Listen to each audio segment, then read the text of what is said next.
শুভ সন্ধিয়া বন্ধু বান্ধৱীসকল। বিবি ডিজিটেলৰ আজিৰ বিষয়বস্তু হৈছে গণিত। আমি ইতিমধ্যে গণিতৰ বিভিন্ন ধৰণৰ শিতান আলোচনা কৰিছো। আজি যিটো শিতান আলোচনা কৰা হ'ব, এই শিতানটো আমি আগতেও আলোচনা কৰিছো। এইটো হৈছে গড়, এভাৰেজ, অৰ্থাৎ গড় মান কেনেকৈ উলিয়া যায়। আমাৰ যিটো সমাগত গ্ৰেড 4 লেভেলৰ যিটো এডিআৰই এক্সাম হ'ব, তাতে আমাৰ এই গড় মানৰ ওপৰত প্ৰশ্ন থাকে আৰু এইবাৰো হয়তো তাৰে দুই এটা প্ৰশ্ন আহিব। গতিকে আমি গড় মান কেনেকৈ উলিয়াব লাগে এই কথাটো আমি জানিব লাগিব। গতিকে পলম নকৰি আমি ভিডিঅ'টোৰ মাজলৈ আগবাঢ়িছো। ইয়াৰে প্ৰথম প্ৰশ্ন কি দিয়া আছে সেইটো চাই ল'ব। একেবাৰে সহজ প্ৰশ্ন এটা লৈছো। সেইটো হৈছে কি, পাঁচটা সংখ্যাৰ গড় মান 46 আৰু প্ৰথম চাৰিটা সংখ্যাৰ গড় মান 45 হলে পঞ্চম সংখ্যাটো কি হ'ব। আমি এই অংকটো কৰাৰ আগতে আমি অলপমান গড় মানৰ ক্ষেত্ৰত কথা অলপ ক'ব বিচাৰিছো। ধৰক এজন মানুহৰ বয়স 22 বছৰ আছে আৰু এজনৰ বয়স 24 বছৰ আছে। যে এই দুইজন মানুহৰ গড় বয়স কিমান বুলি যেতিয়া আমি উলিয়াব লগা হয়, তেতিয়া আমি কি কৰো, ইহঁত দুটা যোগ কৰি দি, যেহেতু দুইজন মানুহ, যিটো সংখ্যা থাকো দুটা সংখ্যা আছে, দুইৰে কি কৰিব লাগিব, হৰণ কৰিব লাগিব। এইটো হৰণ কৰিলে কি হ'ব, এইটো হ'ব হৰণ কৰিলে 23 হ'ব। অৰ্থাৎ মানুহ দুজনৰ গড় বয়স কিমান, 23 হ'ব। এনেকে আমি উলিয়াব পাৰো। আমি এটা সহজ কথা এটা লৈ উদাহৰণটো দিছো। গতিকে আমি এনেহেন ধৰণৰ গড় মানৰ বিষয়ে আমি জানো।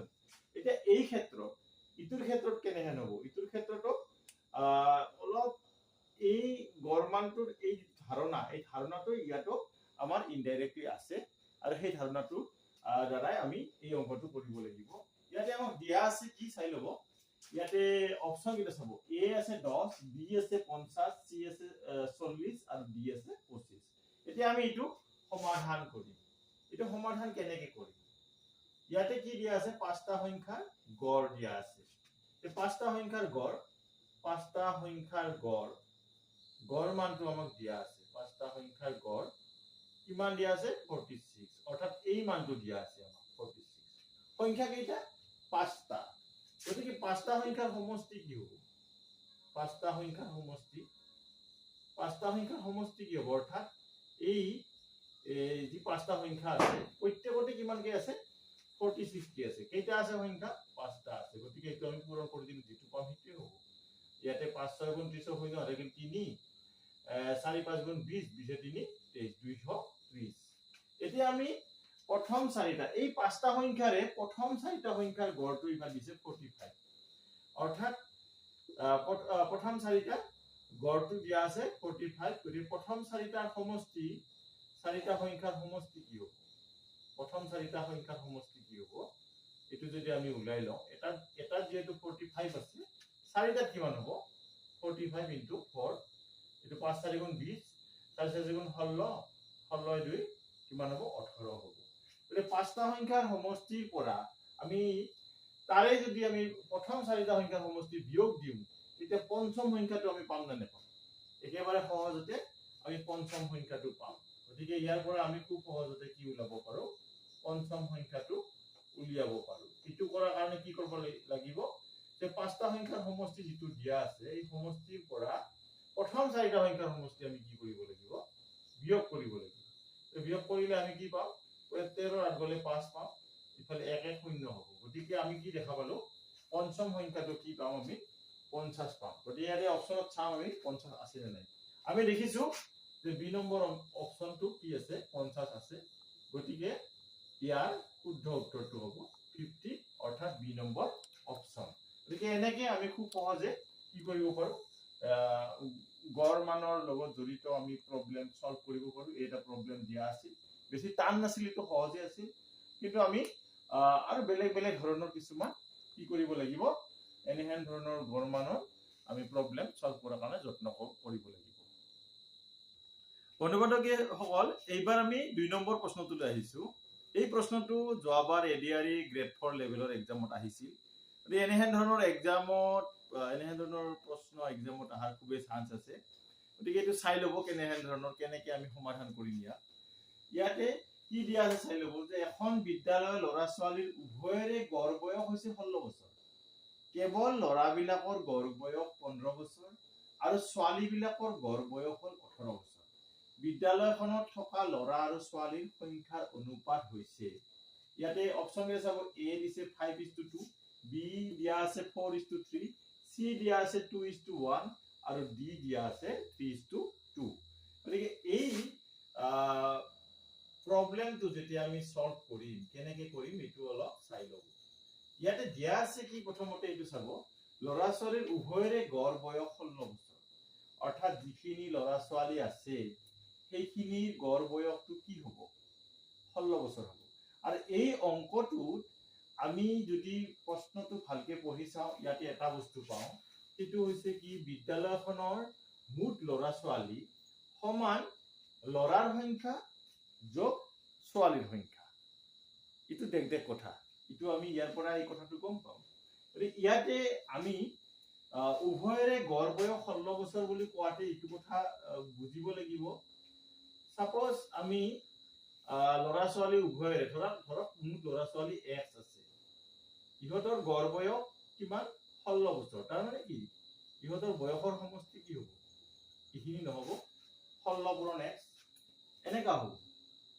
কিন্তু ইয়াতে আমি x ধৰিব নোৱাৰো এইটো অংকত এইকাৰণে নোৱাৰো কাৰণ ল'ৰা ছোৱালী উভয়ৰে ভাগ কৰি দিয়া আছে গতিকে আমি কি কৰিব লাগিব এই ক্ষেত্ৰত আমি ল'ৰাটো বেলেগ ধৰিব লাগিব ছোৱালীটো বেলেগ ধৰিব লাগিব আমি কি কৰিম ধৰা হ'ল ল'ৰাৰ সংখ্যা আমি ল'ৰাৰ সংখ্যা ধৰি লওঁ এই অংকটো ল'ৰাৰ সংখ্যা ধৰা হ'ল x ধৰা হ'ল ছোৱালীৰ সংখ্যা এই দুটা ধৰি ল'ব লাগিব ছোৱালীৰ সংখ্যা y এতিয়া চাব ল'ৰা ছোৱালীৰ উভয়ৰে গড় বয়স অৰ্থাৎ মুঠ সংখ্যা কি আছে ল'ৰা ছোৱালীৰ উভয়ৰ সংখ্যা এইটো আছে নে নাই এইটো যদি আছে ইয়াতে কি হ'ব মুঠ ল'ৰা ছোৱালী আছে x + y তাৰ গড় বয়স কিমান 16 গতিকে মুঠ ল'ৰা ছোৱালীৰ সংখ্যা কি হ'ব 16 পূৰণ x + y হ'ব ইকুৱেল ইটো কাৰ সমান মই অলপ আগতে কৈছো যে মুঠ ল'ৰা ছোৱালীৰ সংখ্যা সমান কি হ'ব ল'ৰাৰ সংখ্যা যোগ ছোৱালীৰ সংখ্যা এতিয়া ল'ৰাৰ সংখ্যাটো কেনেকৈ দিয়া আছে কেৱল ল'ৰাবিলাকৰ গড় বয়স ল'ৰা কিমান কি দিয়া আছিল x দিয়া আছিল তাৰ গড় বয়স 15 হলে ল'ৰাৰ সংখ্যা কি হ'ব 15x হ'ব তাৰ পিছত আৰু কি দিয়া আছে ছোৱালীৰ গড় বয়স গড় বয়স 18 বছৰ দিয়া আছে তাৰমানে ছোৱালীৰ সংখ্যা y আছে যদি ছোৱালীৰ সংখ্যা y থাকে তেতিয়া মুঠ বয়স কিমান হ'ব বয়সৰ সমষ্টি কি হ'ব ল'ৰা আৰু ছোৱালীৰ মুঠ বয়সৰ সমষ্টি কি হ'ব 18y হ'ব গতিকে আমি কি পালো 15x + 18 18y ইকুৱেল কি পাম ল'ৰা আৰু ছোৱালী উভয়ৰে কি হ'ব বয়সৰ সমষ্টি পাম যেটো নেকি 16 * x + y হ'ব গতিকে এই বস্তুখিনি আমি ইয়াৰ পৰা পাওঁ যদি এইখিনি বস্তু এতিয়া আমি সমাধান করি এটো কি হ'ব 16x এটো 16y এটো হ'ব 15x এটো 18y টো আগৰ পৰা আছে গতি ইয়াতে আমি 16x ইফালে লিখিলো এটো ইফালে আহিলে -15x হ'ব 18y আৰু এটো ইফালে গলে কি হ'ব -16y ইয়াতে থাকিল কি x ইয়াতে থাকিব কি 2y এতিয়া ইয়াত যদি আমি ভগ্নাংশ আকাৰে লিখো x/y তেতিয়া আমাৰ দুইটো ওপৰত যাব একটো তলত আহিব গতিকে আমি কি পালো x * y = 2:1 পালো এটো গতিকে আমি কি পালো ল'ৰা আৰু ছোৱালীৰ সংখ্যাৰ অনুপাত পাই গলো কিমান হৈছে 2:1 কাৰণ আমি জানো x মানে ল'ৰাৰ সংখ্যা ধৰিছো আমি y মানে ছোৱালীৰ সংখ্যা ধৰিছো গতিকে x * y = কি বুজায় যে ল'ৰা আৰু ছোৱালীৰ সংখ্যাৰ অনুপাত যেটো নাকি আমি কি পালো 2:1 পালো গতিকে এনেকে খুব সহজতে আমি কি কৰিব পাৰো এনেহেন ধৰণৰ সমস্যা সমাধান কৰিব পাৰো ইয়াৰ শুদ্ধ অপচনটো হৈছে C 2:1 গতিকে ইয়াতে এই অংকটোত খালি মনত ৰাখিব লগা কথা এইটোৱে যে ল'ৰা আৰু ছোৱালী ইটো সংখ্যা মুঠ সংখ্যাৰ লগত তাৰ যেটো গড় বয়স আছিল 16 বছৰ হেতু পূৰণ কৰি দিলি এই পূৰণফলটো কাৰ সমান হ'ব কেৱল ল'ৰাৰ গড় বয়সৰ লগত ল'ৰাৰ সংখ্যা পূৰণ কৰি দিয়া যাব আৰু লগতে তাৰ লগত যোগ হ'ব কি কেৱল ছোৱালীৰ গড় বয়সৰ লগত ছোৱালীৰ সংখ্যা যোগ দিলে সংখ্যা যিটো থাকিব তাৰ লগত পূৰণ কৰিলে যিটো হ'ব সেইটো হ'ব।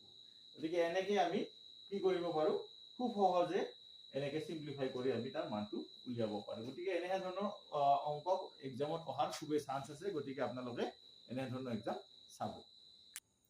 বন্ধু বান্ধৱীসকল, এইবাৰ আমি তৃতীয় প্ৰশ্নটোলৈ আহিছো। একেবাৰে সহজ প্ৰশ্ন, কিন্তু অলপমান ইয়াত বুজিব লগা কথা আছে। এইটো কি হৈছে চাব, তিনিটা সংখ্যাৰ গড় মান 42, প্ৰথম সংখ্যাটোৰ দ্বিতীয়টোৰ দুগুণ আৰু দ্বিতীয় সংখ্যাটোৰ তৃতীয়টোৰ দুগুণ। ইয়াৰ ভিতৰত আটাইতকৈ ডাঙৰ সংখ্যা আৰু আটাইতকৈ সৰু সংখ্যাটোৰ মাজৰ পাৰ্থক্যটো আমি নিৰ্ণয় কৰিব লাগে। ইয়াতে অপচন এটা চাব, এ আছে 54, বি আছে 62, চি আছে 72 আৰু ডি আছে 42। একেবাৰে সহজ প্ৰশ্ন এইটো। গতিকে এইটো আমি কেনেকে কৰিম এইটো চাই লব।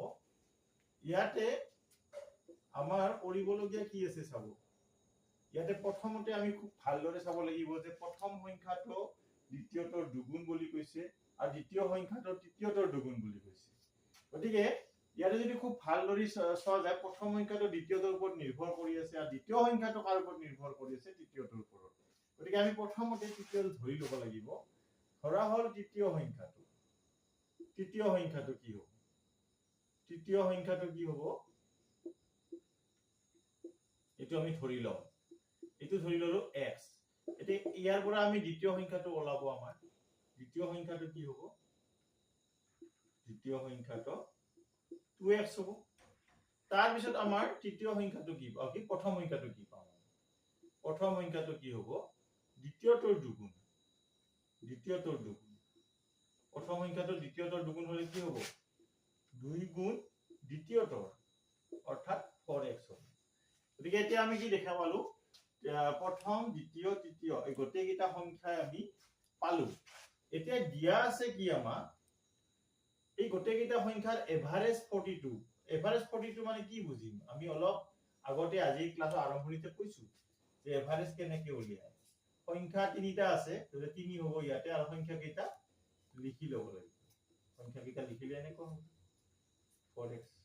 গতিকে ইয়াতে যদি আমি এইখিনি সিম্পলিফাই কৰো কি হ'ব, এইটো 6 হ'ব, 4 3 গুণ 12, এইটো 126 হ'ল, আৰু ইফালে কি হ'ব 3 4 3 7 7x হ'ব। গতিকে এইটো কি হ'ব, x ইকুৱেল কি হ'ব, x ইকুৱেল 7 তলত 126 ওপৰত। এতিয়া কেইবাৰ যাব, একবাৰ গ'ল, একবাৰ গ'লে যে 56 হ'ল, 56 হলে কি হ'ব 8 বাৰ যাব, 7 8 গুণ 56। গতিকে x ৰ মানটো আমি পালো। x ৰ মানটো পাৱাৰ লগে লগে সংখ্যা কেইটা আমি পাই যাম। আমি ইফালে লিখিছো সংখ্যা কেইটা। তে সংখ্যা কেইটা কি হ'ব, প্ৰথম সংখ্যাটো কি হ'ব, আমি প্ৰথমটো ডাঙৰটো, এই ডাঙৰটো কি হ'ব 18 লগত 4 লগত 18 পূৰণ কৰি দিব লাগিব। এই ডাঙৰ সংখ্যাটো পাম। ডাঙৰ সংখ্যাটো কি হ'ব, 8 4 গুণ 32 ত 2 আৰু থাকিল 3 4 গুণ 4 4 3 7। তাৰ পিছত দ্বিতীয় সংখ্যাটো আমি উলিয়াই লম এইটো। দ্বিতীয় সংখ্যাটো কি হ'ব 36 হ'ব।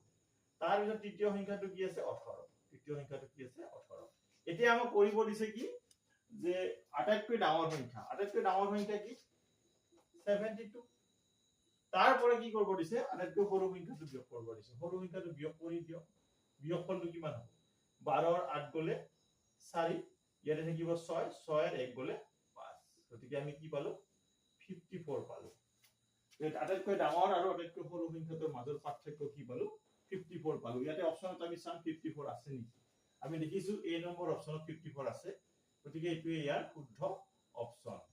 গতিকে এনেকে আমি খুব সহজতে কি কৰিব পাৰো, এনেহেন ধৰণৰ সমস্যা যদি আহে সমাধান কৰিব পাৰো। গতিকে বন্ধু বান্ধৱীসকল, এই এভাৰেজৰ বিভিন্ন অংক আছে, ইয়াৰ উপৰিও আমি কৰিব লগা আছে। গতিকে আমি সময় সময় আৰু দিব চেষ্টা কৰিম। গতিকে আপোনালোকৰ যিখিনি দিয়া হৈছে আজি সেইখিনি ঘৰত খুব ভালদৰে প্ৰেক্টিচ কৰিব। আৰু যদি কিবা সুধিবলগীয়া আছে আমাৰ কমেন্ট বক্সত গৈ আমাক জনাব। এইখিনিয়ে। গতিকে ভিডিঅ'টো নিশ্চয় ভাল লাগিছে। যদি ভাল লাগে তেতিয়া লাইক শ্বেয়াৰ কমেন্ট কৰিব নাপাহৰিব। আৰু লগতে যিবিলাকে সাবস্ক্ৰাইব কৰাই নাই চেনেলটো, তেওঁলোকে সাবস্ক্ৰাইব কৰি দিব। এইখিনিয়ে। গতিকে আমি আজিলৈ ইমানতে এৰিব বিচাৰিছো। ধন্যবাদ। শুভৰাত্ৰি।